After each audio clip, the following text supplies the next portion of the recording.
Para Fermín y Alex, siempre, y para mis amigos, los mejores que se pueden soñar.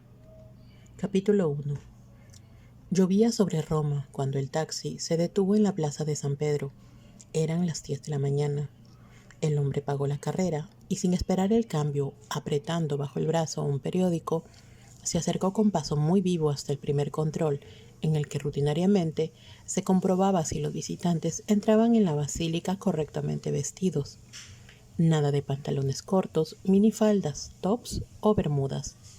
Ya en el interior del templo, el hombre ni siquiera se detuvo ante la Piedad de Miguel Ángel, la única obra de arte que entre las muchas que atesora el Vaticano lograba conmoverle. Dudó unos segundos antes orientarse y después se dirigió hacia los confesionarios, donde a esa hora sacerdotes de distintos países escuchaban en su lengua materna a fieles llegados de todas partes del mundo. De pie, apoyado en una columna, aguardó impaciente a que otro hombre acabara su confesión. Cuando le vio levantarse, se dirigió hacia el confesionario.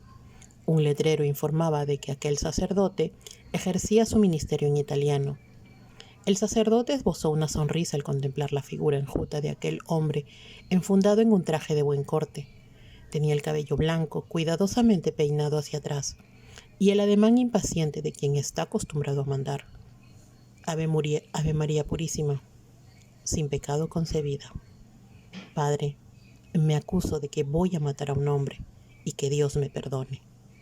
Tras decir estas palabras, el anciano se incorporó y ante los ojos atónitos del sacerdote, se perdió veloz entre el enjambre de turistas que abarrotaban la basílica.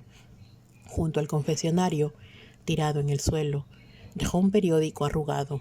El religioso tardó unos minutos en recuperarse.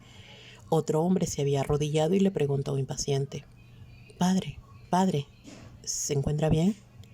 Sí, no, perdone. Salió del confesionario y recogió el periódico. Recorrió con la mirada la página en la que estaba abierto. Concierto de Rostovich en Milán, éxito de taquilla de una película sobre dinosaurios, congreso en Roma de arqueología con la participación de reputados profesores y arqueólogos: Clonay, Miller, Smith, Arsaga, Polonsky, Tannenberg, apareciendo este último nombre rodeado por un círculo rojo. Dobló el periódico y con la mirada perdida, abandonó el lugar dejando con la palabra en la boca aquel hombre que seguía de rodillas, esperando para confesar sus pecados y penas. Quiero hablar con la señora Barreda. ¿De parte de quién? Soy el doctor Cipriani. Un momento, doctor. El anciano se pasó una mano por el cabello y sintió un ataque de claustrofobia. Respiró hondo, intentando tranquilizarse mientras dejaba vagar la mirada por aquellos objetos que le habían acompañado en los últimos 40 años. Su despacho olía a cuero y a tabaco de pipa. Sobre su mesa reposaba un marco con 2 fotos, la de sus padres y la de sus 3 hijos. Había colocado la de los nietos sobre la repisa de la chimenea. Al fondo, un sofá y un par de sillones de oreja, una lámpara de pie con tulipa color crema, los estantes de caoba que recubrían las paredes y albergaban miles de libros, las alfombras persas. Aquel era su despacho. Estaba en su casa. Tenía que tranquilizarse. Carlo, Mercedes, le hemos encontrado. Carlo, ¿qué dices? La voz de la mujer delataba mucha tensión. Parecía desear y temer con igual intensidad la explicación que estaba a punto de escuchar. Entra en internet, busca en la prensa italiana, en cualquier periódico, en las páginas de cultura. Ahí está. ¿Estás seguro? Sí, Mercedes, estoy seguro.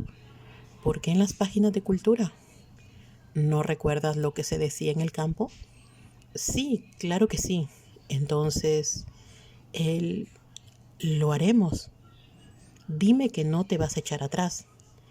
No, no lo haré. Tú tampoco. Ellos tampoco. Les voy a hablar ahora.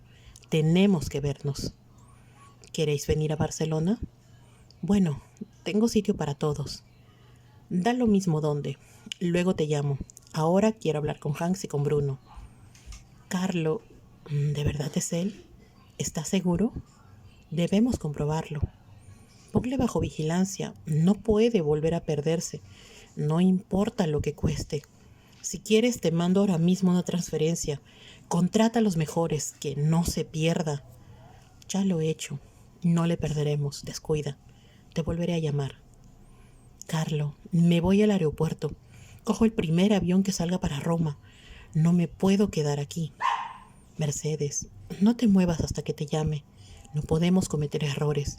No escapará. Confía en mí.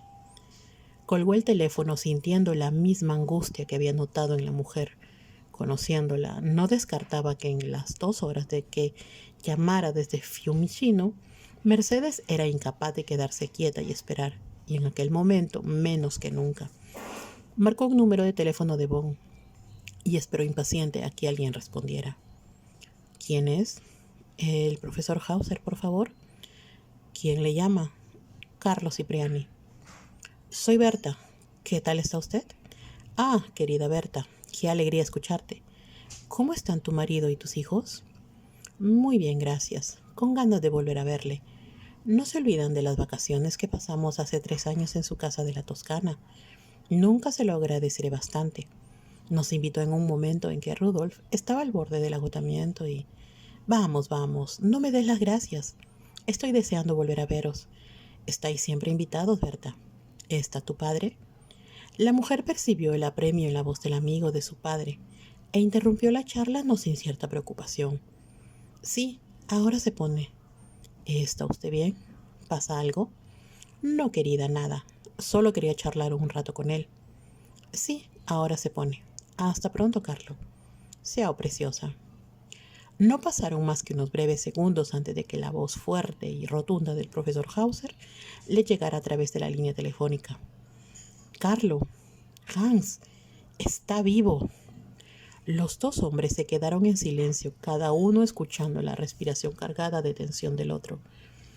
¿Dónde está? Aquí, en Roma. Le he encontrado por casualidad hojeando un periódico. Sé que no te gusta Internet, pero entra y busca cualquier periódico italiano en las páginas de cultura. Allí le encontrarás. He contratado a una agencia de detectives para que le vigilen las 24 horas y le sigan, vaya donde vaya si deja Roma. Nos tenemos que ver. Ya he hablado con Mercedes. Ahora llamaré a Bruno. Iré a Roma. No sé si es buena idea que nos veamos aquí. ¿Por qué no? Él está ahí y tenemos que hacerlo. Vamos a hacerlo.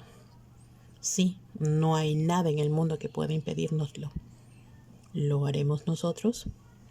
Si no encontramos a alguien, sí. Yo mismo he pensado en ello durante toda mi vida, en cómo sería, qué sentiría.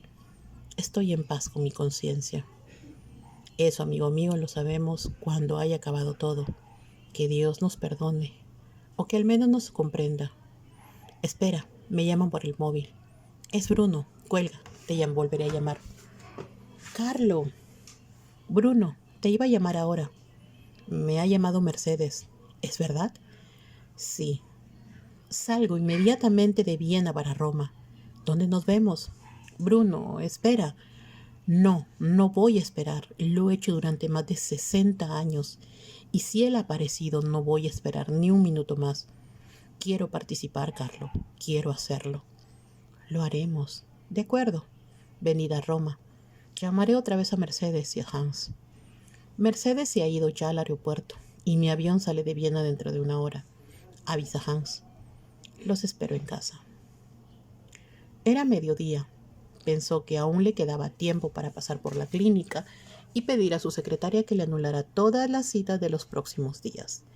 A la mayoría de sus pacientes ya les atendía su hijo mayor, Antonino, pero algunos viejos amigos insistían en que fuera él quien dijera la última palabra sobre su estado de salud.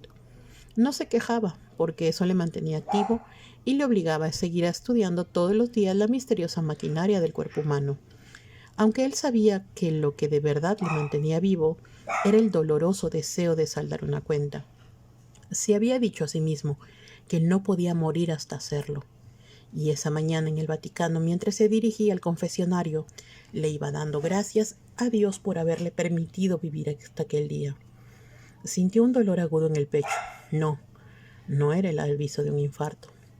Era angustia, solo angustia y rabia contra ese Dios en el que no creía, pero al que rozaba e increpaba, seguro de que no le oía. Se puso de peor humor al encontrarse de nuevo pensando en Dios. ¿Qué tenía él que ver con Dios? Nunca se había ocupado de él, nunca. Le había abandonado cuando más le necesitaba. Cuando creía inocentemente que bastaba con tener fe para salvarse, escapar del horror. Qué estúpido había sido. Seguramente ahora pensaba en Dios porque a los 75 años uno sabe que está más cerca de la muerte que de la vida, y en el centro del alma, ante el viaje inevitable hacia la eternidad, se encienden las alarmas del miedo. Pagó el taxi y esta vez sí que recogió el cambio. La clínica, situada en Parioli, un barrio tranquilo y elegante de Roma, era un edificio de 4 pisos en el que trabajaba una veintena de especialistas, además de otros 10 facultativos de medicina general. Era su obra, fruto de la voluntad y el esfuerzo. Su padre se había sentido orgulloso de él y su madre. Notó que se le humedecían los ojos. Su madre le habría abrazado con fuerza, susurrándole que no había nada que él no pudiera alcanzar, que la voluntad lo puede todo, que... Buenos días, doctor. La voz del portero de la clínica le devolvió la realidad. Entró con paso firme, erguido, y se encaminó hacia su despacho situado en la primera planta. Fue saludando a otros médicos y estrechando la mano de algún paciente que le paraba a reconocerlo. Sonrió al verla. Al fondo del pasillo se dibujaba la silueta esbelta de su hija, Lara. Escuchaba pacientemente a una mujer temblorosa que agarraba con fuerza la mano de un adolescente. Hizo un gesto de cariño a la jovencita y se despidió de la mujer. No le había visto y él no hizo nada para hacerse notar. Más tarde se pasaría por su consulta. Entró en la antesala de su despacho. María, su secretaria, levantó los ojos del ordenador. Doctor, qué tarde viene hoy. Tiene un montón de llamadas pendientes y además está a punto de llegar el señor Bersini. Ya han terminado de hacerle todas las pruebas y aunque le han dicho que tiene una salud de hierro, insisten que le vea a usted y... María, veré al señor Bersini en cuanto él llegue, pero después anule todas las citas. Durante unos días puede que no aparezca para la consulta. Vienen de fuera viejos amigos y he de atenderles. Muy bien, doctor. ¿Hasta cuándo no debo de apuntarle nuevas citas? No lo sé, ya se lo diré. Puede que una semana, como mucho 2. ¿Está mi hijo? Sí, y su hija también. Sí, ya le he visto, María. Estoy esperando una llamada del presidente de Investigaciones y Seguros. Pásemela, aunque esté con el señor Bersini. ¿Entendido? Entendido, doctor. Así lo haré. ¿Quiere que le ponga con su hijo? No, déjele. Debe de estar en el quirófano. Ya le llamaré después. Encontró los periódicos perfectamente ordenados encima de la mesa del despacho. Cogió uno de ellos, buscó en las páginas del final. El titular rezaba: Roma, capital de la arqueología mundial. La noticia daba cuenta de un congreso sobre los orígenes de la humanidad auspiciado por la UNESCO, y allí en la lista de asistentes estaba el apellido del hombre al que llevaban más de medio siglo buscando. ¿Cómo era posible que de repente estuviera allí en Roma? ¿Dónde había estado? ¿Acaso nadie tenía memoria? Le costaba entender que aquel hombre pudiera participar en un congreso mundial promovido por la UNESCO. Recibió a su antiguo paciente Sandro Bersini e hizo un esfuerzo indecible para escuchar sus achaques. Le aseguró que tenía una salud de hierro, lo que además era verdad, pero por primera vez en su vida no tuvo reparos en no mostrarse solícito y le invitó amablemente a marcharse con la excusa de que tenía otros pacientes esperándole. El timbre del teléfono le sobresaltó. Instintivamente supo que la llamada era de Investigaciones y Seguros. El presidente de la agencia le explicó escuetamente el resultado de aquellas primeras horas de investigación. Tenía a 6 de sus mejores hombres dentro de la sede del Congreso. La información que le transmitió sorprendió a Carlos Cipriani. Tenía que haber algún error, salvo que... Claro, el hombre al que buscaban era mayor que ellos y habría tenido hijos, nietos. Sintió una punzada de decepción y de rabia. Se sentía burlado. Había llegado a creer que aquel monstruo había aparecido de nuevo, y ahora se encontraba con que no era él. pero algo en su interior le decía que estaban cerca, más de lo que habían estado nunca. De manera que pidió al presidente de Investigaciones y Seguros que no dejara la vigilancia. Daba lo mismo hasta dónde tuvieran que llegar o cuánto costara. ¿Papá? Antonino había entrado en el despacho sin que él se hubiera dado cuenta. Hizo un esfuerzo por recomponer el gesto porque sabía que su hijo le observaba preocupado. ¿Qué tal va todo, hijo? Bien, como siempre. ¿En qué pensabas? Ni te has dado cuenta de que he entrado.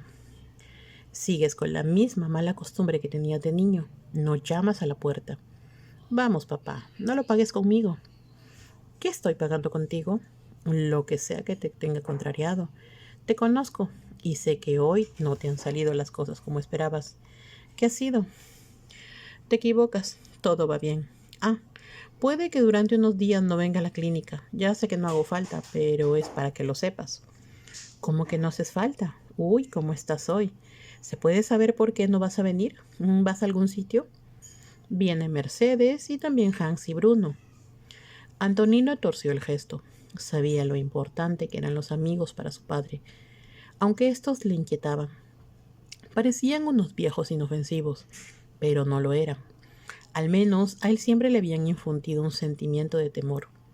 Deberías casarte con Mercedes, bromeó. No digas tonterías.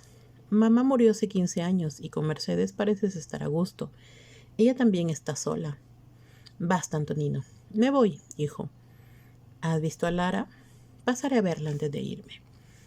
A sus 65 años, Mercedes Barreda aún conservaba mucho de la belleza que había sido. Alta, delgada, morena, de porte elegante y ademanes rotundos. Imponía a los hombres. Quizá por eso no se había casado nunca. Se decía a sí misma que jamás había encontrado un hombre a su medida. Era propietaria de una constructora. Había hecho fortuna trabajando, sin descanso y sin quejarse jamás. Sus empleados la consideraban una persona dura, pero justa. Nunca había dejado un obrero en la estacada. Pagaba lo que tenía que pagar. Les tenía a todos asegurados. Se preocupaba de respetar escrupulosamente sus derechos. La fama de dura seguramente le venía porque nadie la había visto reír, ni siquiera sonreír. Pero tampoco le habían podido acusar nunca de tener un gesto autoritario, ni de haber dicho una palabra más alta que la otra. Sin embargo, algo en ella había que imponía a los demás. Vestida con un traje de chaqueta color beige y como única joya unos pendientes de perlas, Mercedes Barreda atravesaba con paso veloz los pasillos interminables de Fiumicino, el aeropuerto de Roma. Una vez anunciaba la llegada del pueblo de Viena en la que viajaba Bruno, de manera que podían ir juntos a casa de Carlos. Hans había llegado hacía una hora. Mercedes y Bruno se fundieron en un abrazo. Hacía más de un año que no se veían, aunque hablaban por teléfono con frecuencia y se escribían por internet. ¿Y tus hijos? Preguntó Mercedes. Sara ya es abuela. Mi nieta Elena ha tenido un niño. O sea que eres bisabuelo. Bueno, no estás mal para ser un vejestorio. ¿Y tu hijo David?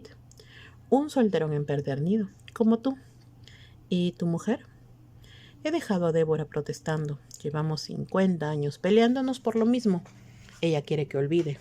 No comprende que eso no podremos hacerlo jamás. No quería que viniera. Sabes, aunque no quiere reconocerlo, tiene miedo, mucho miedo. Mercedes asintió. No culpaba a Débora por sus temores, tampoco el que quiera retener a su marido. Sentía simpatía por la esposa de Bruno. Era una buena mujer, amable y silenciosa, y siempre dispuesta a ayudar a los demás. Débora, en cambio, no le correspondía con el mismo afecto. Cuando en alguna ocasión había visitado a Bruno en Viena, Débora la había recibido como una buena anfitriona, pero no podía ocultar el temor que le inspiraba la catalana, como sabía que la llamaba. En realidad era francesa. Su padre había huido de Barcelona cuando estaba a punto de terminar la Guerra Civil Española. Era anarquista, un hombre bueno y cariñoso. En Francia, como tantos otros españoles, cuando los nazis entraron en París, se incorporó a la resistencia. En ella conoció a la madre de Mercedes, que hacía de correo, y se enamoraron. Su hija nació en el peor momento y en el peor lugar. Bruno Müller acababa de cumplir 70 años. Tenía el cabello blanco como la nieve y la mirada azul. Cojeaba, por lo que se ayudaba de un bastón con el mango de plata. Había nacido en Viena. Era músico, un pianista extraordinario, como también lo había sido su padre. La suya era una familia que vivía por y para la música. Cuando cerraba los ojos, veía a su madre sonriendo mientras tocaba el piano a cuatro manos con su hermana mayor. Hacía 3 años que se había retirado. Para entonces, Bruno Müller había sido considerado uno de los mejores pianistas del mundo. También su hijo David se había entregado en cuerpo y alma a la música. Su vida era el violín, aquel delicado Guarini del que jamás se separaba. Media hora antes, Hans Hauser había llegado a casa de Carlo Cipriani. A sus 67 años, el profesor Hauser aún imponía por su altura. Medía más de 1,90 y su extrema delgadez lo hacía parecer un hombre frágil. No lo era. En los últimos 40 años había estado dando clases de física en la Universidad de Bonn, teorizando sobre los misterios de la materia, escudriñando los secretos del universo.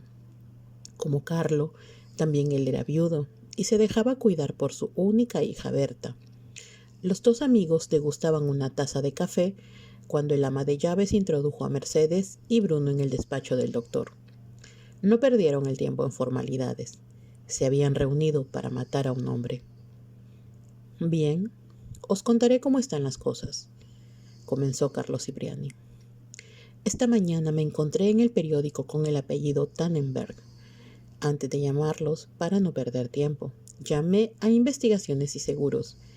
En el pasado también les encargué que buscaran el rastro de Tannenberg. No sé si se acuerdan.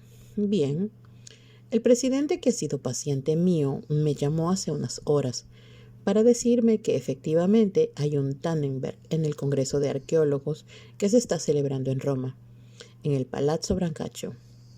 Pero no es nuestro hombre. Se trata de una mujer que se llama Clara Tannenberg, de nacionalidad iraquí. Tiene 35 años y está casada con un iraquí, un hombre bien relacionado con el régimen de Saddam Hussein. Es arqueóloga. Ha estudiado en el Cairo y en Estados Unidos. Y a pesar de su juventud, seguramente gracias a la influencia de su marido, que también es arqueólogo, dirige una de las pocas excavaciones que aún subsisten en Irak. El marido estudió en Francia e hizo el doctorado en Estados Unidos, donde vivió una larga temporada. Allí se conocieron y se casaron antes de que los norteamericanos decidieran convertir a Saddam en el demonio. Este es su primer viaje a Europa. ¿Tiene algo que ver con él?, preguntó Mercedes. ¿Con Tannenberg?, respondió Carlo. Es una posibilidad. Podría ser su hija. Y si es así, espero que a través de ella lleguemos hasta él.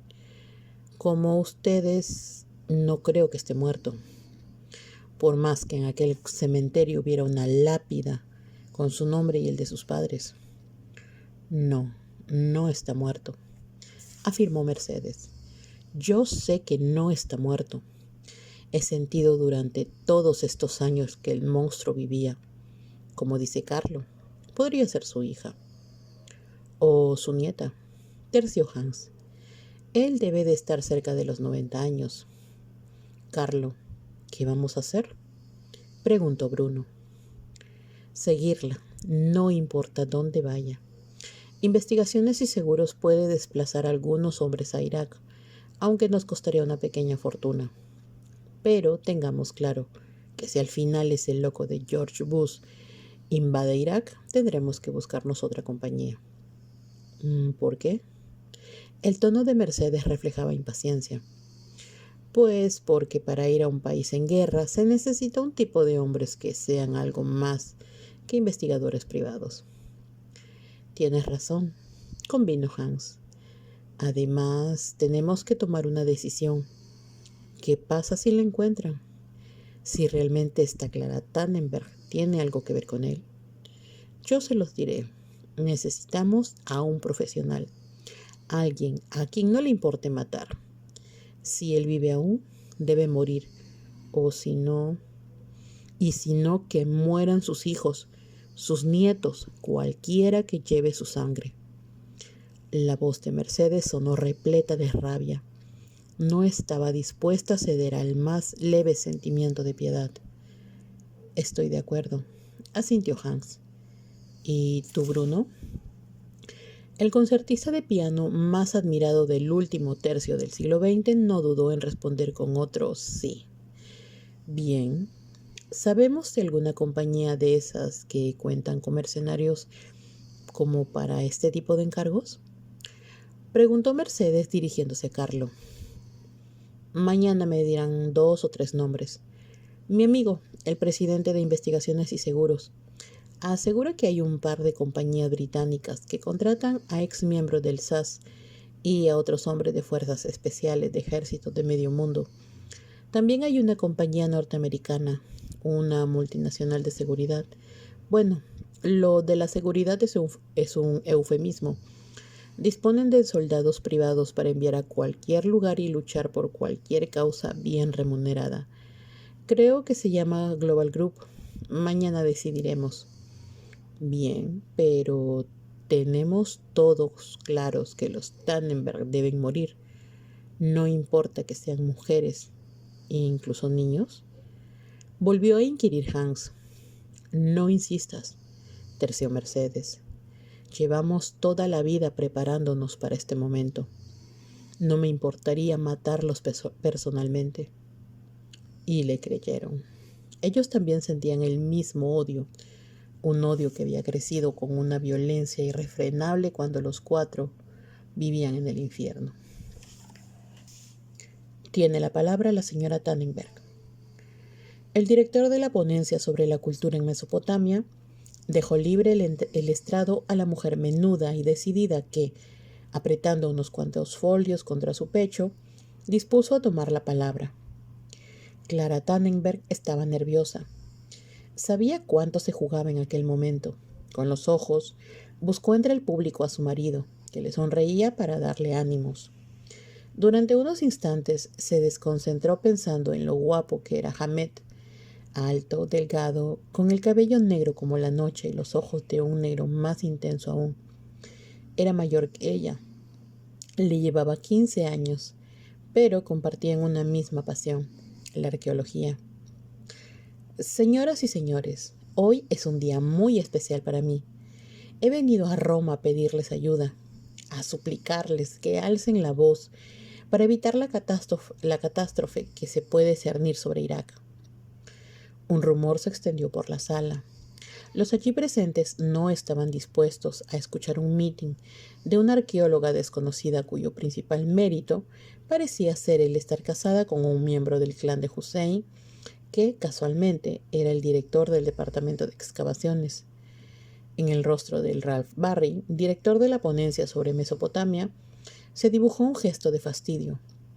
Sus temores parecían confirmarse. Sabía que la presencia de Clara Tannenberg y de su marido Hamet traería problemas. Había intentado impedirlo por todos los medios, que eran muchos, habida cuenta que trabajaba para un hombre poderoso, el presidente ejecutivo de la Fundación Mundo Antiguo, que corría con buena parte de los gastos del Congreso. En Estados Unidos, nadie que se dedicara a la arqueología llevaba la contraria a su jefe, Robert Brown, pero se hallaba en Roma, donde su influencia era más limitada.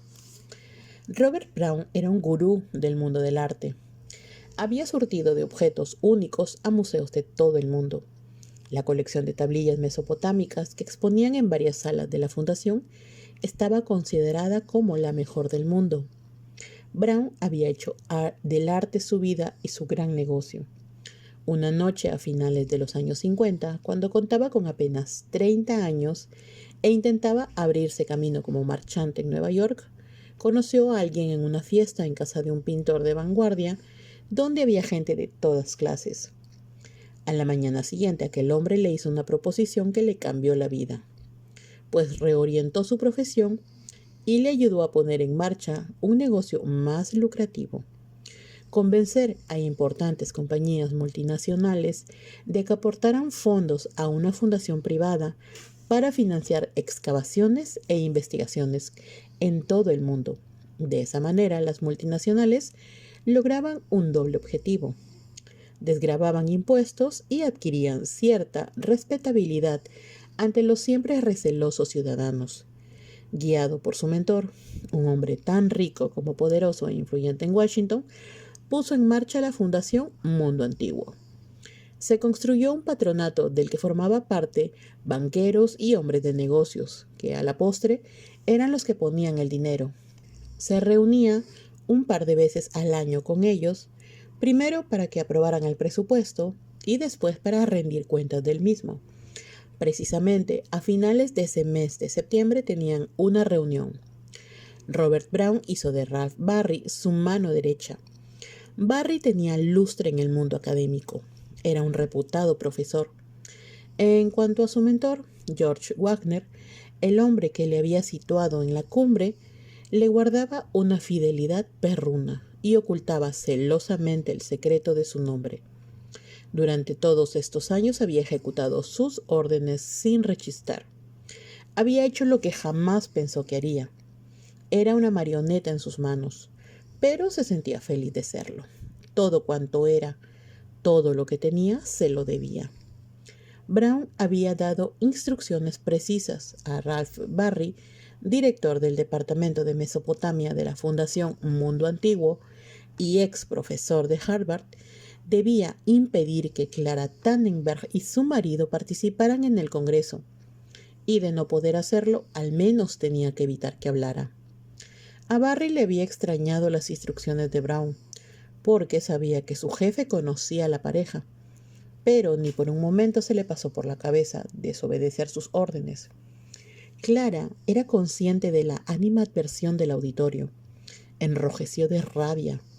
El tío Robert pagaba aquel congreso y ella entraba en el paquete. Tragó saliva antes de continuar. Señores, no vengo a hablar de política, sino de arte. Vengo a pedir que salvemos el legado artístico de Mesopotamia. Allí comenzó la historia de la humanidad, y si hay guerra, puede desaparecer. También vengo a pedirles otro tipo de ayuda, y no se trata de dinero. Nadie le rió el chiste, y Clara se sintió peor, pero estaba decidida a continuar, por más que sintiera en la piel la intensa irritación del auditorio. Hace muchos años, más de medio siglo, mi abuelo, que formaba parte de una misión arqueológica cerca de Harán, encontró un pozo recubierto con restos de tablillas. Ustedes saben que eso era común. Aún hoy encontramos tablillas que fueron utilizadas por los campesinos para construir sus casas. Las tablillas con las que se había recubierto el pozo consignaban la superficie de determinados campos y el volumen de cereales de la última cosecha.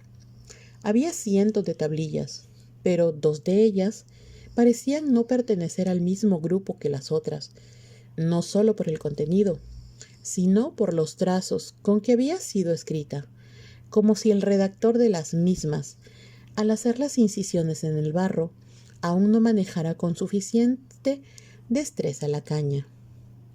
La voz de Clara adquirió un tinte de emoción.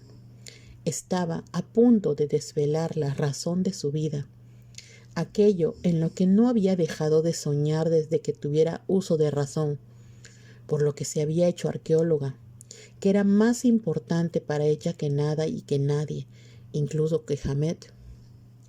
Durante más de 60 años, prosiguió, mi abuelo ha guardado esas 2 tablillas en las que alguien, seguramente un aprendiz de escriba, cuenta que su pariente, Abraham, le iba a contar cómo se había formado el mundo y otras historias fantásticas sobre un Dios que todo lo puede y que todo lo ve, y que en una ocasión, enfadado con los hombres, inundó la tierra.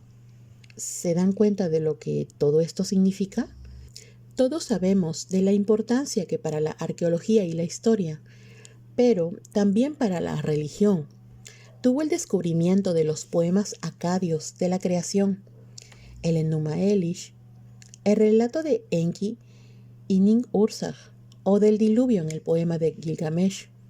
Pues bien, esas tablillas que encontró mi abuelo, el patriarca Abraham, añadió su propia visión de la creación del mundo, influida sin duda por los poemas babilónicos y acadios sobre el paraíso y la creación. Hoy también sabemos, porque la arqueología así lo ha demostrado, que la Biblia se escribió en el siglo 7 a.C., en un momento en el que los gobernantes y sacerdotes israelitas tenían necesidad de fundamentar la unidad del pueblo de Israel, para lo que necesitaban una historia común, una epopeya nacional, un documento que sirviera para sus propios fines políticos y religiosos. En su empeño por contrastar lo que se describe en la Biblia, la arqueología ha descubierto verdades y mentiras. Aún hoy es difícil separar la leyenda de la historia, porque están entremezcladas. Pero lo que parece claro es que los relatos son recuerdos de un pasado, historias antiguas que aquellos pastores que emigraron de Ur a Harán llevaron posteriormente hasta Canaán. Clara guardó silencio esperando la reacción de sus colegas, que le escuchaban en silencio, algunos con desgana, otros con cierto interés. Harán, Abraham. En la Biblia encontramos una genealogía minuciosa de los primeros hombres, desde Adán. Ese recorrido llega a los patriarcas postdiluvianos, a los hijos de Sem, de los que uno de sus descendientes, Terah, engendró a Nahor, a Harán y a Abraham, que más tarde transformó su nombre en Abraham, padre de todas las naciones. Salvo el relato minucioso de la Biblia en que Dios le ordena a Abraham dejar su tierra y su casa para dirigirse a Canaán, no se ha podido demostrar que hubiera habido una primera emigración de semitas desde Ur a Harán antes de llegar a su destino, fijado por Dios en la tierra de Canaán. Y el encuentro entre Dios y Abraham tuvo que producirse en Harán, donde mantienen algunos biblistas que el primer patriarca habría vivido hasta la muerte de su padre, Terah. Seguramente cuando Terah se desplazó a Harán, lo hizo no solo con sus hijos Abraham y la esposa de éste, Sara y Nahor y su mujer Milca. También les acompañó Lot, el hijo de su hijo Harán, muerto en la juventud. Sabemos que entonces las familias formaban tribus, que se desplazaban desde un lugar a otro con sus rebaños y enseres, y que se sentaban periódicamente en lugares donde cultivaban un pedazo de tierra para cubrir sus necesidades de subsistencia. De manera que Terah, al dejar Ur para asentarse en Harán, lo hizo acompañado por otros familiares, parientes en grado más o menos próximo. Pensemos mi abuelo, mi padre, mi marido Hamed Husseini y yo pensamos que un miembro de la familia de Terah, seguramente un aprendiz de escriba, pudo tener una relación estrecha con Abraham y que éste le explicó sus ideas sobre la creación del mundo, su concepción de ese Dios único y quién sabe cuántas cosas más. Durante años hemos buscado en la región de Harán otras tablillas del mismo autor. El resultado ha sido nulo. Mi abuelo ha dedicado su vida a investigar 100 kilómetros a la redonda de Harán y no ha encontrado nada. Bueno, el trabajo no ha sido estéril. En el Museo de Bagdad, en el de Harán y en el de Ur y entre otros tantos, hay cientos de tablillas y objetos que mi familia ha ido desenterrando. Pero no encontrábamos esas otras tablillas con los relatos de Abraham que, con gesto malhumorado, un hombre levantó la mano y la agitó, lo que desconcentró a Clara Tannenberg. ¿Sí? ¿Y quiere decir algo? Señora, ¿está usted afirmando que Abraham, el patriarca Abraham, el Abraham de la Biblia, el padre de nuestra civilización, le contó a no sé quién su idea de Dios y del mundo, y no sé quién lo escribió como si de un periodista cualquiera se tratara, y que su abuelo, que por cierto ninguno de nosotros tenemos el gusto de conocer, ha encontrado esa prueba y se la ha guardado durante más de medio siglo? Pues sí, eso es lo que estoy diciendo. Ah, y dígame, ¿Por qué no informaron de nada hasta ahora? Por cierto, ¿sería tan amable de explicarnos quién es su abuelo y su padre? De su marido ya sabemos algo. Aquí nos conocemos todos. Y siento decirle que para nosotros usted es una ilustre desconocida, a la que por su intervención calificaría de infantil y fantasiosa. ¿Dónde están esas tablillas de las que habla? ¿A qué pruebas científicas las ha sometido para garantizar su autenticidad y datar la época a la que dice que pertenecen? Señora, a los congresos se viene con trabajos solventes, no con historias de familia de aficionados a la arqueología. Un murmullo recorrió toda la sala mientras Clara Tannenberg, roja de ira, no sabía qué hacer, si salir corriendo o insultar a aquel hombre que la estaba ridiculizando y ofendiendo a su familia.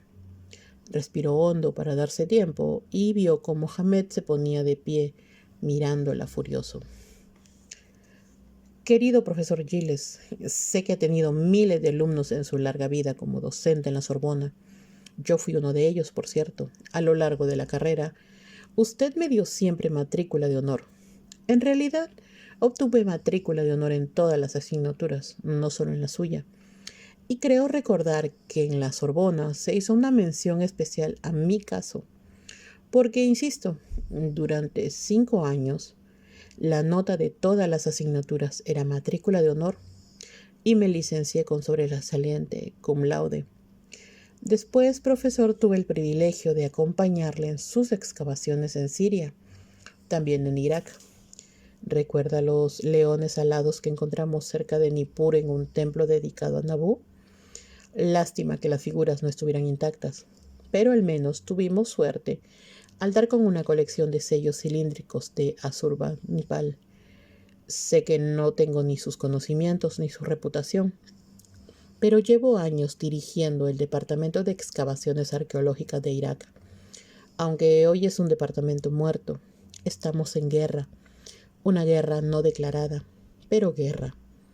Llevamos 10 años sufriendo el bloqueo y el programa de petróleo por alimentos apenas nos da para subsistir como pueblo. Los niños iraquíes se mueren porque en los hospitales no hay medicinas y porque sus madres no alcanzan a poder comprarles comida. De manera que poco dinero podemos dedicar a excavar en busca de nuestro pasado. En realidad, del pasado de la civilización. Todas las misiones arqueológicas han abandonado su trabajo en espera de tiempos mejores. Y bueno, en cuanto a mi esposa Clara Tannenberg, lleva años siendo mi ayudante. Excavamos juntos. Su abuelo y su padre han sido hombres apasionados por el pasado que en su momento ayudaron a financiar algunas misiones arqueológicas. ¡Ladrones de tumbas!, clamó alguien desde el público. Aquella voz y el estruendo de la risa nerviosa de algunos asistentes se le clavaron como cuchillos a Clara Tannenberg. Pero Hamed Husseini no se inmutó y continuó hablando como si no hubiera escuchado nada ofensivo. Pues bien, estamos seguros de que el autor de esas 2 tablillas que guardó su abuelo de Clara llegó a trasladar a ellas los relatos que asegura le contó Abraham. Efectivamente, podemos estar hablando de un descubrimiento trascendental en la historia de la arqueología, pero también de la religión y de la tradición biblista. Creo que deberían permitir que la doctora Tannenberg continuara. Clara, por favor. Clara observó agradecida a su marido. Respiró hondo y temerosa. Se dispuso a continuar. Si algún otro vejestorio la interrumpía y trataba de humillarla, gritaría y le insultaría. No se iba a dejar pisotear. Su abuelo se sentiría decepcionado si hubiese visto la escena que estaba viviendo. Él no quería que pidiera ayuda a la comunidad internacional. Son todos unos arrogantes hijos de puta que se creen que saben algo. Su padre tampoco le hubiese permitido venir a Roma, pero su padre estaba muerto y su abuelo. Durante años nos concentramos en Harán buscando restos de esas otras tablillas que estamos seguros de que existen. No encontramos ni rastro. Precisamente, en la parte superior de las 2 que encontró mi abuelo, aparecía el nombre de Shamas. En algunos casos, los escribas solían poner su nombre en la parte superior de la tablilla, así como el del supervisor de la misma. En el caso de estas dos tablillas solo aparecía el de Shamas. ¿Quién es Shamas? Se preguntarán. Desde que Estados Unidos declaró a Irak su peor enemigo, han sido frecuentes las incursiones aéreas. Recordarán que hace un par de meses unos aviones norteamericanos que sobrevolaban Irak dijeron ser atacados por misiles desde tierra, a lo que respondieron soltando una carga de bombas. Pues bien, en la zona bombardeada entre Basora y la antigua Ur, en una aldea llamada Safran, quedaron al descubierto los restos de una edificación y una muralla cuyo perímetro calculamos en más de 500 metros. Dada la situación de Irak, no ha sido posible prestar la atención merecida a esa edificación. Por más que mi esposo y yo, junto con un pequeño contingente de obreros, comenzamos a excavar con más voluntad que medios, creemos que el edificio pudo ser el almacén de una casa de las tablillas u otro anexo de un templo. No lo sabemos a ciencia cierta. Hemos encontrado restos de tablillas y la sorpresa fue que entre estos restos encontramos una con el nombre de Shamas. ¿Es el mismo Shamas relacionado con Abraham? No lo sabemos, pero pudiera ser que sí. Abraham aprendió el viaje a Canaán con la tribu de su padre. Existe la creencia de que el patriarca se quedó en Harán hasta que su padre murió, que entonces fue cuando inició el viaje a la tierra prometida.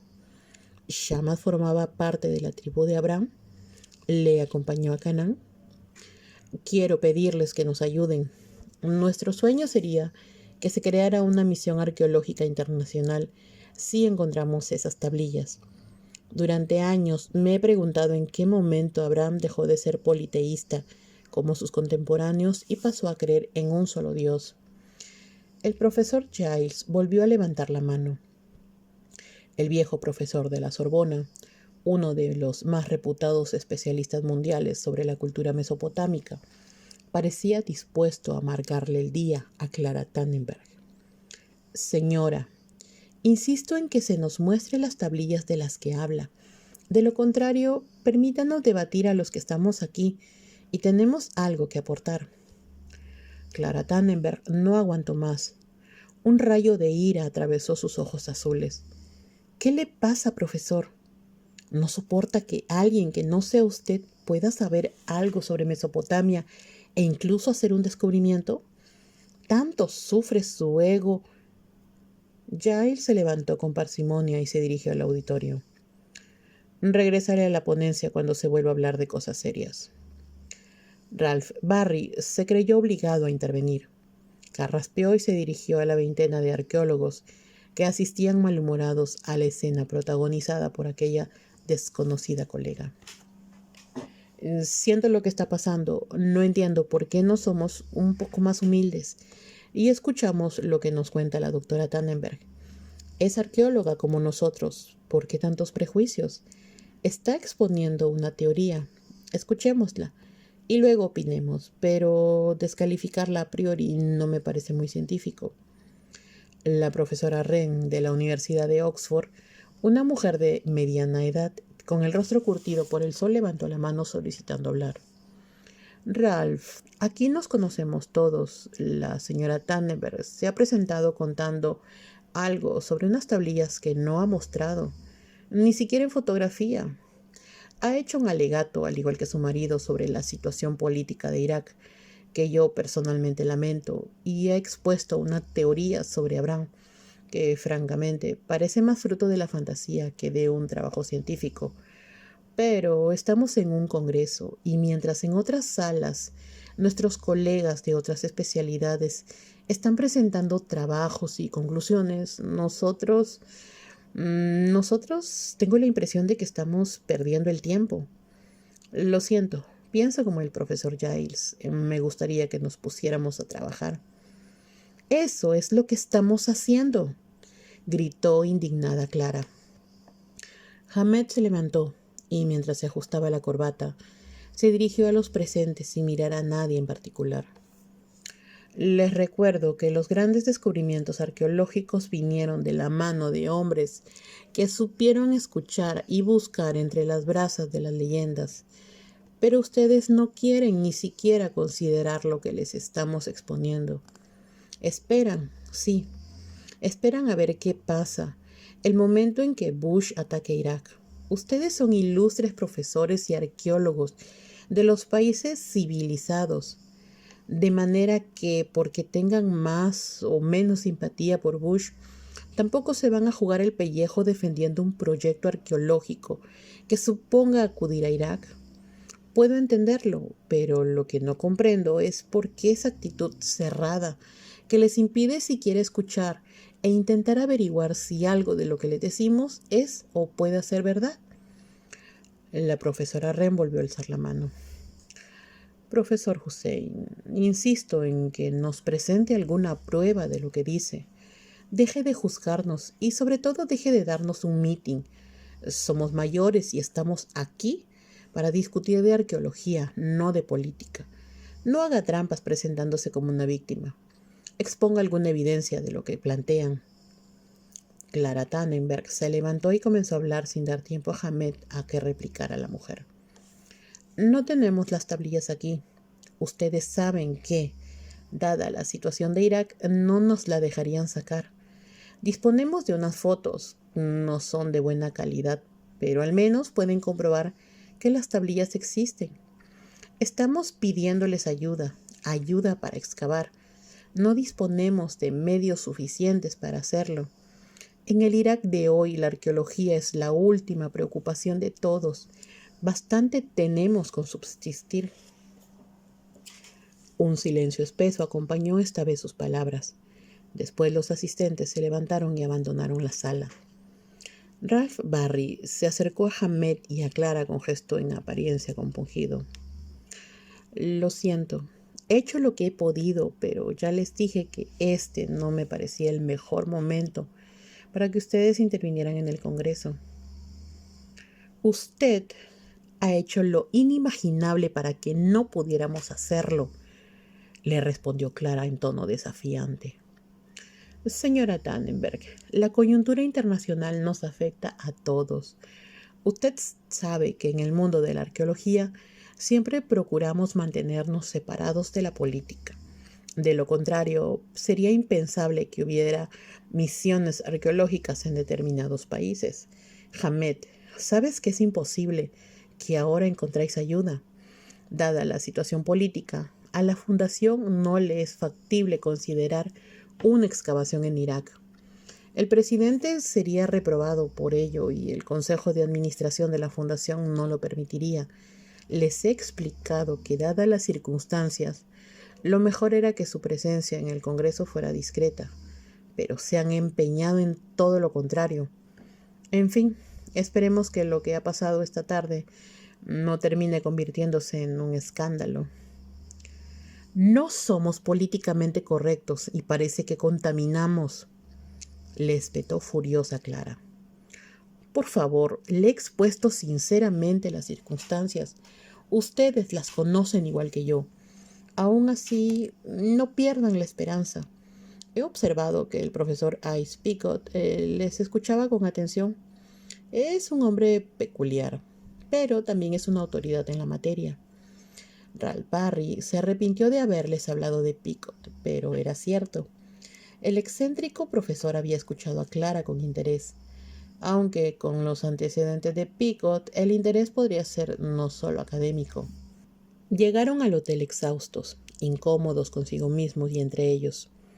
Clara sabía que se avecinaba una tormenta. Hamed la había defendido, sí, pero estaba segura de que se sentía disgustado por su forma de plantear las cosas. Le había pedido encarecidamente que no mencionara a su abuelo ni a su padre, que circunscribiera el descubrimiento a la actualidad, dada la situación de Irak. Nadie acudiría a comprobar lo que habían dicho, pero ella había querido rendir un homenaje a su abuelo y a su padre, a los que adoraba y de quienes había aprendido cuanto sabía. No decir que su abuelo era el descubridor de las tablillas habría sido como robarle. Entraron en la habitación en el momento en que la camarera acababa de arreglarla. Siguieron sin decir palabra esperando a que la camarera saliera. Hamed buscó un vaso en la nevera y se sirvió un whisky con hielo. No le ofreció nada, de manera que ella misma se sirvió un Campari. Se sentó aguardando que estallara la tormenta. «Te has puesto en ridículo», afirmó con dureza Hamed. «Resultabas patética hablando de tu padre, de tu abuelo y de mí. Por Dios, Clara, somos arqueólogos. No estamos jugando a los arqueólogos, ni eso era la fiesta de fin de graduación de la universidad, donde hay que agradecer a papá lo bueno que es. Te dije que no mencionaras a tu abuelo, te lo repetí, pero tú tenías que hacer lo que te viniera en gana sin medir las consecuencias, sin darte cuenta de lo que estabas desencadenando, lo que puedes desencadenar. Ralph Barry nos pidió discreción. Nos dejó claro que su jefe, Robert Brown, quiere que excavemos, pero no nos pueden ayudar directamente. Se jugarían el cuello. No le puede decir a sus amigos de la administración que tiene interés en una arqueóloga desconocida, nieta de un viejo amigo y casada con un iraquí bien visto por el régimen y que les va a ayudar. Ralph Barry lo ha dicho alto y claro. Robert Brown cavaría su propia tumba. ¿Qué pretendías, Clara? No voy a robar a mi abuelo. ¿Por qué no puedo hablar de él, ni de mi padre, ni de ti? No tengo nada de qué avergonzarme. Ellos eran anticuarios y han gastado fortunas ayudando a excavar en Irak, en Siria, en Egipto, en... Despierta, Clara, entérate. Tu abuelo y tu padre son simples comerciantes, no son ningunos mecenas. Crece, hazte una mujer y deja de subirte a las rodillas del abuelo. Hamed se cayó de golpe. Se sentía muy cansado. La Biblia de barro, así la llamaba mi abuelo. El Génesis contado por Abraham, musitó Clara en voz baja. Sí, la Biblia de barro. Una Biblia escrita en barro 1000 años antes que en papiro. Un descubrimiento trascendental para la humanidad. Una prueba más de que la existencia de Abraham. No creerás que estamos equivocados. Yo también quiero encontrar la Biblia de barro, pero hoy, Clara, has desaprovechado la mejor oportunidad que teníamos para hacerlo. Esa gente forma parte de la élite de la arqueología mundial y nosotros tenemos que hacernos perdonar por quienes somos. ¿Y quiénes somos, Hamed? Una arqueóloga desconocida casada con el director del Departamento de Excavaciones de un país con un régimen dictatorial, cuyo dirigente ha sido condenado porque ya no sirve a los intereses de los poderosos. Hace años, cuando vivía en Estados Unidos, ser iraquí no era un hándicap, todo lo contrario. Saddam combatía a Irán porque eso servía a los intereses de Washington. Asesinaba kurdos con las armas que le vendían los norteamericanos, armas químicas prohibidas por la Convención de Ginebra, las mismas armas que ahora están buscando.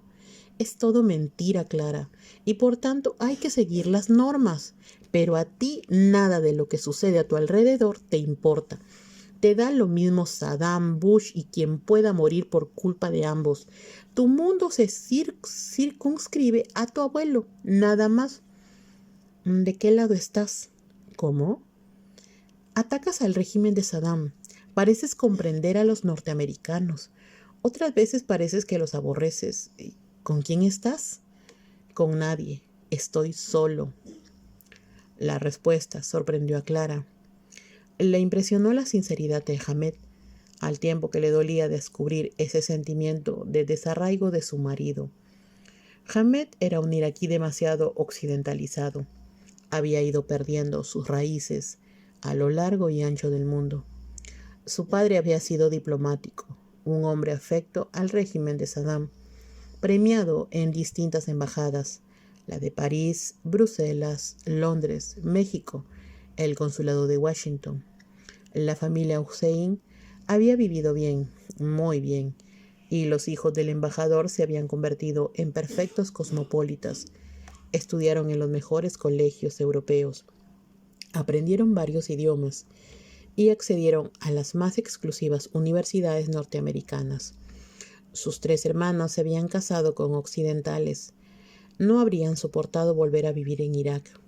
Habían crecido libres en países democráticos.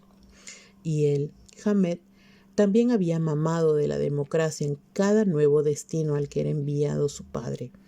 De manera que Irak le resultaba asfixiante, a pesar de que cuando regresaba vivía con los privilegios inherentes a los hijos del régimen.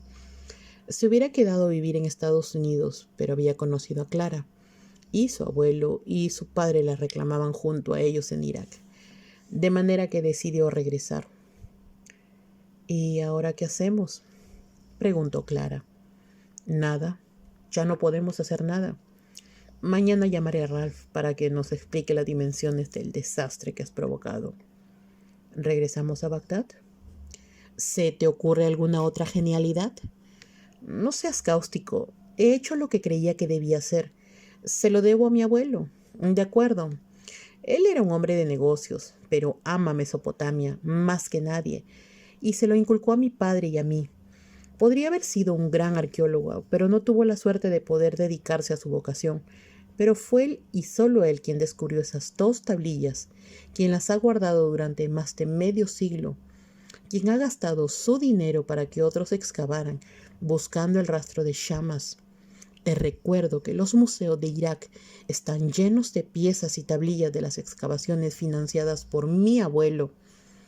Una mueca de desprecio se dibujó en el rostro de Hamed. Ella se sobresaltó. De repente, su marido le pareció un extraño. Tu abuelo siempre ha sido un hombre discreto, Clara. Tu padre también lo fue. Jamás han hecho exhibiciones gratuitas. Tu actuación de hoy les habría decepcionado. No es lo que te enseñaron. Me inculcaron el amor a la arqueología. Te obsesionaron con la Biblia de barro. Eso ha pasado. Se hizo el silencio. Hamed se bebió el whisky de un trago y cerró los ojos. Ninguno de los dos quería seguir hablando. Clara se metió en la cama pensando en Shamas y la imaginó con una caña fina en la mano, dibujando en el barro. Número 2. ¿Quién hizo la primera cabra? Él. ¿Y por qué una cabra? Por la misma razón que hizo a todos los seres humanos que habitamos la tierra.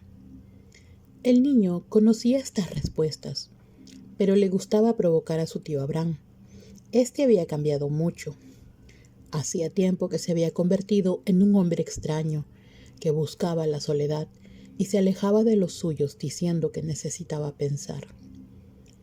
Pues no entiendo la razón. ¿Para qué quiere a las cabras? ¿Para que nosotros las cuidemos? ¿Y a nosotros para qué nos quiere? ¿Para hacernos trabajar? A ti, para que aprendas. Shamas se calló. Su tío le recordaba que a esa hora debería estar en casa de las tablillas haciendo sus tareas. Su otro tío, el A, volvería a quejarse de él a su padre, y éste le volvería a reprender. Esa mañana, camino de la casa de las tablillas, había visto a su tío Abraham caminar entre las cabras en busca de pastos verdes, y le había seguido. Aun sabiendo que su tío prefería estar solo y no hablar con nadie, pero siempre se mostraba paciente con él. En realidad, no era su tío directo, sino un familiar lejano de su madre, pero pertenecían a la misma tribu. Todos reconocían la autoridad de Terah, el padre de Abraham, aunque el prestigio del hijo corría paralelo al del padre, y muchos hombres de la tribu acudían a Abraham en busca de consejo y de guía. Terah no se ofendía porque ya había entrado en la ancianidad y dormitaba buena parte del día. A su muerte sería Abraham quien se encargaría de todos. Me aburro, explicó el niño a modo de excusa. ¿Así? ¿Y de qué te aburres? El Dubsar que nos enseña no es muy alegre, seguramente porque aún no domina la caña, como le gustaría al Sesgal o al Lumiar. Urnidaba al Dubsar Ili, quien se encarga de nosotros, no le gustan los niños, se impacienta y nos hace repetir las mismas frases hasta que, a su juicio, están perfectas. Luego, cuando a mediodía nos exige decir la lección en voz alta, se enfada si vacilamos y no tiene piedad a la hora de encargarnos ejercicios de escritura y matemáticas. Abraham sonrió. No quería que el pequeño Shamas se envalentonara aún más si le manifestaba comprensión ante la rigidez de su maestro. Shamas era el niño más inteligente de la tribu y su misión era estudiar y convertirse en escriba o sacerdote. Se necesitaban hombres sabios para realizar los cálculos, para construir canales que llevaran el agua a la tierra seca, hombres que supieran poner orden en los graneros, controlar la distribución del trigo, otorgar préstamos, hombres que guardaran el conocimiento de las plantas y animales, de las matemáticas, que supieran leer en las estrellas, capaces de pensar en algo más que en dar de comer a su prole. El padre de Shamas había sido un gran escriba, un maestro, y el pequeño, como otros muchos hombres de su familia, había sido favorecido con el don de la inteligencia. No podía desperdiciarla, porque la inteligencia era un don que él otorgaba a algunos hombres para hacer más fácil la existencia de los otros y para combatir a quienes, siendo igualmente inteligentes, se dejaban inspirar por el mal. Debes irte antes de que empiecen a buscarte y tu madre se preocupe. Mi madre ha visto que te seguía. Está tranquila. Sabe que contigo no me pasará nada. Pero eso no le evita un disgusto, porque es consciente de que no estás aprovechando la oportunidad de aprender. Tío, el Dubsar Ili nos hace invocar a Nidaba, la diosa de los cereales, y asegura que es ella quien nos ha inspirado el conocimiento de los signos. Debes aprender lo que te enseña el Dubsar. Ya, pero ¿tú crees que nos inspira es Nidaba? Abraham guardó silencio. No quería confundir la mente del pequeño, pero tampoco dejar de decir lo que pensaba, cómo había sentido, hasta llegar a convertirlo en certeza, que esos dioses a los que adoraban no estaban insuflados por ningún espíritu, eran simplemente barro. Él lo sabía bien porque su padre Terah modelaba la arcilla y surtía los templos y palacios de esos dioses salidos de sus manos. Aún recordaba el dolor que le provocó a su padre el día en que éste le encontró en su taller rodeado de los añicos en que había convertido las figuras que aún estaban secándose antes de convertirse definitivamente en dioses. No sabía por qué había actuado así, pero cuando entró en el taller de su padre, sintió un impulso irrefrenable de destruir aquellas piezas de barro ante las cuales los hombres doblaban estúpidamente la cerviz, convencidos de que las desgracias y los dones llegaban por igual desde esas figuras nacidas de las manos de su padre. Las tiró al suelo y las pisoteó.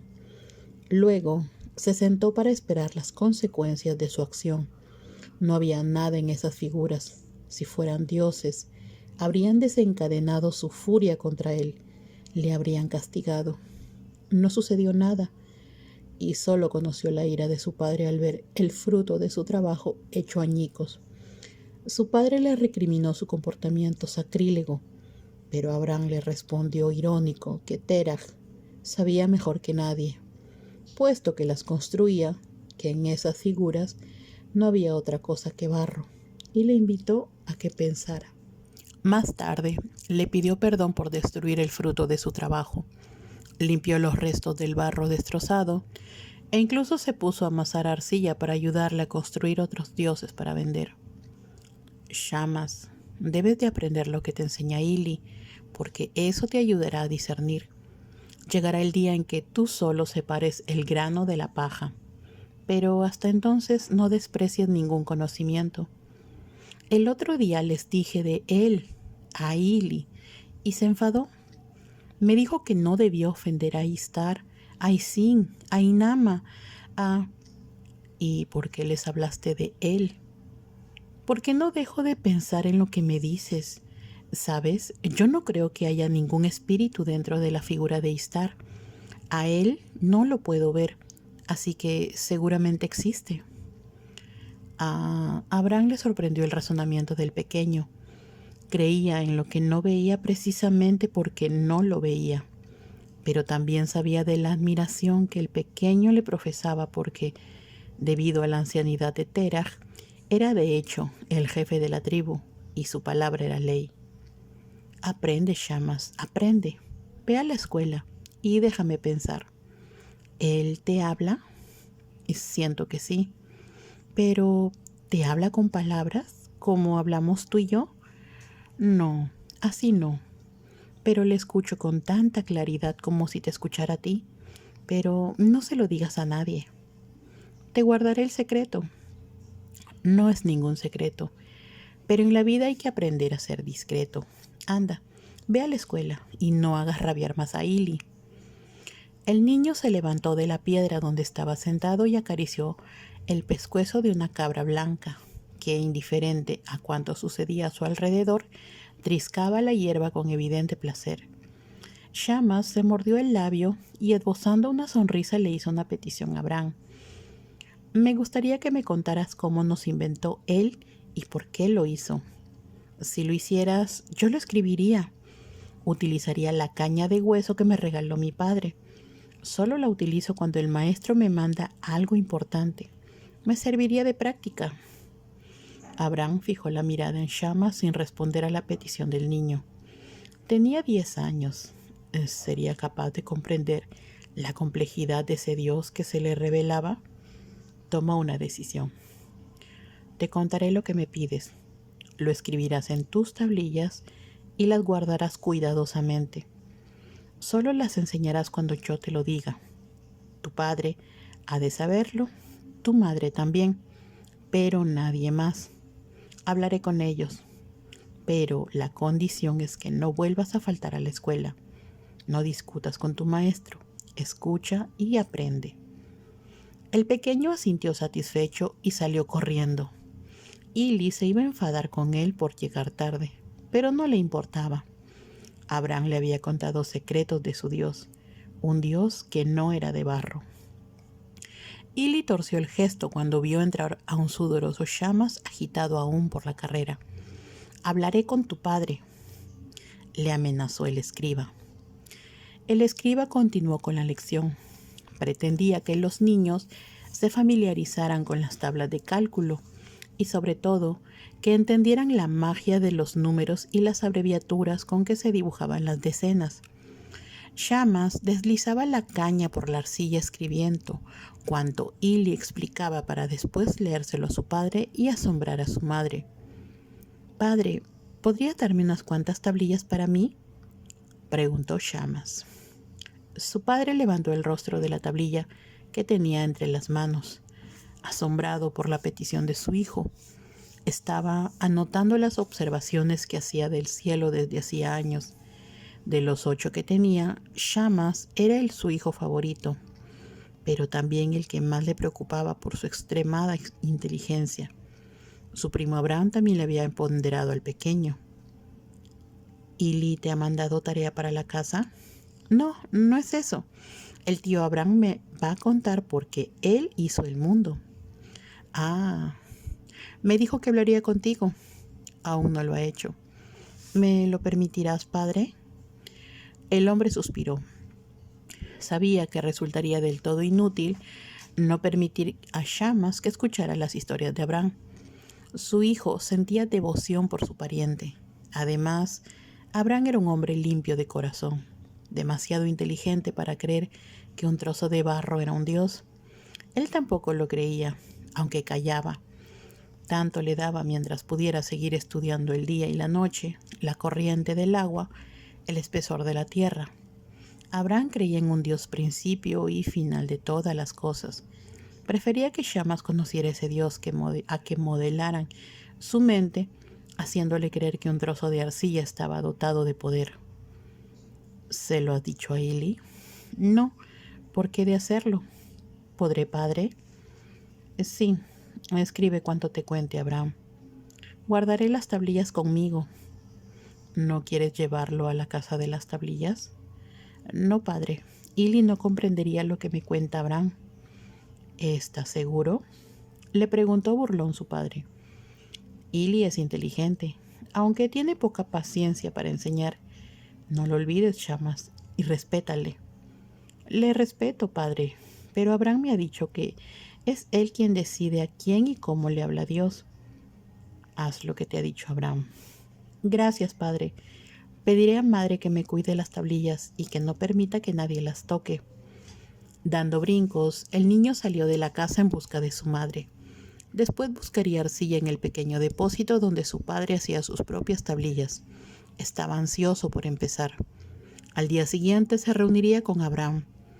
Este salía con las cabras antes de que despertara el alba, porque le había explicado era la mejor hora para pensar. A Shamas le costaba madrugar, pero no le importaba hacerlo, si era para escuchar a Abraham. El niño estaba impaciente por comenzar, seguro de que su tío estaba a punto de desvelarle grandes secretos. Algunas noches no lograba conciliar el sueño, preguntándose de dónde había salido el primer hombre y la primera mujer, la primera gallina, el primer toro, quién había desvelado el secreto del pan y cómo habían descubierto los escribas la magia de los números. Se desesperaba intentando buscar respuestas hasta que se dormía exhausto, pero desasosegado por no ser capaz de encontrarlas. Los hombres aguardaban expectantes sentados a la puerta de la casa de Terah. Un anciano les había convocado. En realidad era Abraham quien quería dirigirse a los padres de familia, pero el jefe de la tribu era su padre Terah y le había pedido a este que llamara a los hombres. Debemos dejar Ur, les dijo Terah. Mi hijo Abraham os explicará por qué. Ven, Nahor, siéntate a mi lado mientras tu hermano habla. Los murmullos se fueron apagando mientras Abraham, en pie, les miraba uno a uno.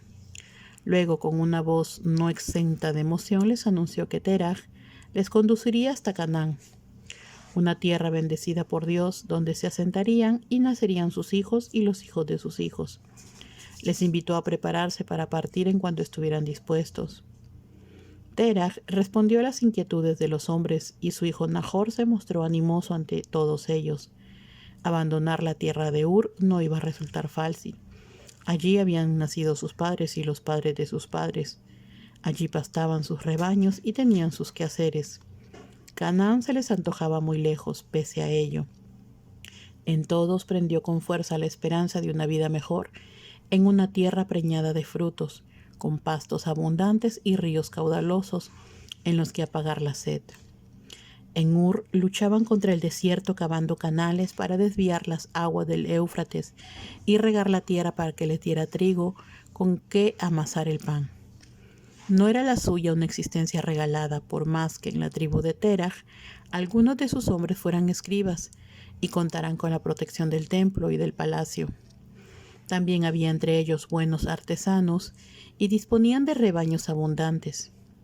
Las cabras y las ovejas les surtían de leche y carne, pero aún así pasaban buena parte de la existencia mirando al cielo, a la espera de que los dioses les regalaran lluvia que empapara el suelo y llenara las albercas. Reunirían todas sus pertenencias y conduciendo a sus rebaños emprenderían viaje, siguiendo el curso del Éufrates hacia el norte. Tardarían días en prepararse y en despedirse de otros familiares y amigos, porque no podían viajar. Los enfermos y los ancianos, que apenas podían caminar, quedarían bajo el cuidado de otros miembros más jóvenes de la familia, los cuales algún día serían llamados a Canaán, pero que hasta entonces permanecerían en Ur. Cada familia debía decidir quién emprendía el viaje y quién se quedaba. Yadín, el padre de Shamas, reunió a su esposa y a sus hijos, y a las esposas de estos, a sus tíos directos y a los hijos de sus tíos, los cuales acudieron también con sus hijos. Así, todos los miembros de su familia más directa se juntaron al amanecer en su casa, donde se resguardaron del fresco tras los muros de adobe. Acompañaremos a Terah hasta la tierra de Canaán. Algunos de vosotros se van a quedar aquí. al cuidado de los que dejemos. Los enfermos también quedarán bajo su protección. Tú, Josén, serás el jefe de la familia en mi ausencia. Josén, el hermano menor de Yadín, asintió aliviado. No quería marcharse. Vivía en el templo, donde tenía la responsabilidad de redactar cartas y contratos comerciales, y no ambicionaba más que continuar desentrañando el misterio que encerraban los números y los astros. Nuestro padre, continuó diciendo Yadín, es demasiado anciano para acompañarnos. Sus piernas apenas le sostienen en pie, y hay días en que la mirada se le pierde en el horizonte y no logra articular palabra. Tú, José, procurarás que no le falte nada, y de nuestras hermanas se quedará Jamisal, que al estar viuda y no tener hijos podrá cuidar de nuestro padre. Shamas escuchaba fascinado las disposiciones de su padre. Sentía un cosquilleo en el estómago fruto de la impaciencia. Si por él fuera, ya se habría puesto en marcha en busca de esa tierra de la que hablaba Abraham. De repente sintió una punzada de preocupación. Si se iban, no podría escribir la historia del mundo que Abraham prometió contarle. ¿Cuánto tardaremos en llegar? La pregunta del pequeño sorprendió a Yadín, porque era una osadía que un niño se atreviera a interrumpir a sus mayores. La mirada severa del padre hizo enrojecer al niño, que bajó los ojos al suelo musitando un perdón. No obstante, Yadín respondió a la inquietud de Shamas. No sé cuánto tardaremos en llegar a Canaán, ni si tendremos que quedarnos en algún tiempo en otro lugar. ¿Quién sabe lo que sucede cuando se inicia un viaje? Preparémonos para estar listos en cuanto Terah dé la señal de partida. Shamas vio recortarse en el horizonte la figura recia de Abraham y corrió hacia él. Llevaba 2 días intentando hacerse el encontradizo con su tío, y ahora se le presentaba la oportunidad. Abraham sonrió al ver a Shamas corriendo, con el rostro enrojecido por el calor y el esfuerzo. Clavó el cayado en que se apoyaba y aguardó a que el pequeño llegara hasta él, mientras buscaba con la mirada algún árbol donde refugiarse de los últimos rayos del sol. Descansa, le dijo a Shamas. Ven, sentémonos al lado de aquella higuera junto al pozo. ¿Cuándo comenzarás a contarme la historia del mundo? Ah, ¿es eso lo que te preocupa? Si nos vamos, no podremos cocer arcilla para hacer tablillas. Mi padre no me deja cargar más de lo necesario. Shamas, escribirás la historia de la creación porque le será grato al Señor, de manera que no debes preocuparte. Él decidirá cómo y cuándo. El niño no pudo ocultar una mueca de decepción. No quería esperar. Sentía la necesidad de escribir esa historia, de comprender por qué él había decidido complicarse, creando el mundo. Por qué, por más que le daba vueltas, no entendía para qué lo hizo, salvo que se aburriera y quisiera jugar con los hombres, lo mismo que sus hermanas jugaban con sus cuentas y muñecas. Pero a pesar de su intenso deseo, tenía que hacer una confesión a Abraham. ¿Ili vendrá? No.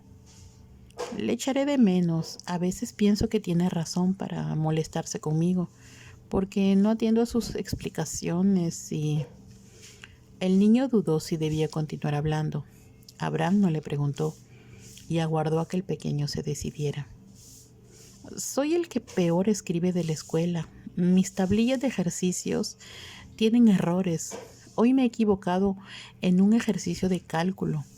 He prometido a mi padre y a Ili que voy a mejorar, que nunca más tendrá que llamarme la atención. Pero tú debes saberlo porque puede que quieras que sea otro el que escriba la historia del mundo, alguien que no cometa errores con el cálamo de caña. Shamas guardó silencio, aguardando la sentencia de Abraham. El niño se mordió el labio nervioso, arrepentido de no ser estudiante. Ili le reprochaba que perdiera el tiempo especulando y haciendo preguntas absurdas. Se había quejado a su padre y éste le había regañado, pero lo peor había sido que le dijera que estaba decepcionado. Ahora temía la decepción de Abraham y que éste pusiera fin a su sueño de escribir la historia del mundo. ¿No te esfuerzas lo suficiente en la escuela? No, respondió temeroso el niño. ¿Y aún así crees que te cuento la historia del mundo la escribirás sin errores?